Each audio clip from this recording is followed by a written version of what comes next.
Patay ang isang senior citizen ng matrap dahil sa sumiklab na sunog sa Quezon City.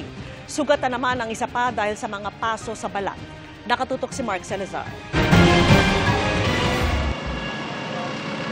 Pasado alas 9 ng umaga nang may mag-spark sa barangay Old Balara, Quezon City, na nauwi sa sunog na tumupok sa hindi bababa sa 15 bahay.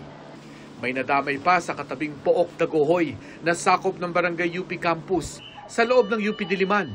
Nagsimula yan sa barangay Old Balara, no? Simpleng usok lang, tapos mamaya biglang ang bilis ng pangyayari. Nag-apoy kagad, may dalawang bahay na sakop ng barangay UP Campus, yung nadamay dalawa. Mabilis naman po yung pag-fire out natin, no? Marami po tayong fire truck, marami supply.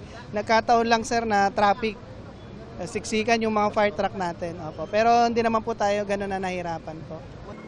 Sa kasagsagan ng pag-apula sa apoy, nakausap ko ang isang lalaki naghahanap sa kanyang ina.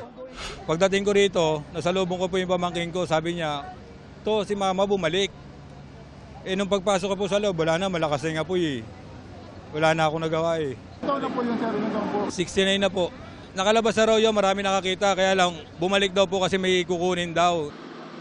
Matapos ang mahigit 2 oras, kinumpirma ng Bureau of Fire Protection na natrap at nasawi ang kanyang ina sa sunog. May isang lalaki ring nagtamo ng second-degree burn dahil sa sunog. Iniimbestigahan pa sa ngayon ng BFP ang sanhi ng sunog na umabot sa ikalawang alarma bago naapula bago mag-alas 11 ng umaga. Para sa GMA Integrated News, Mark Salazar, nakatutok 24 oras.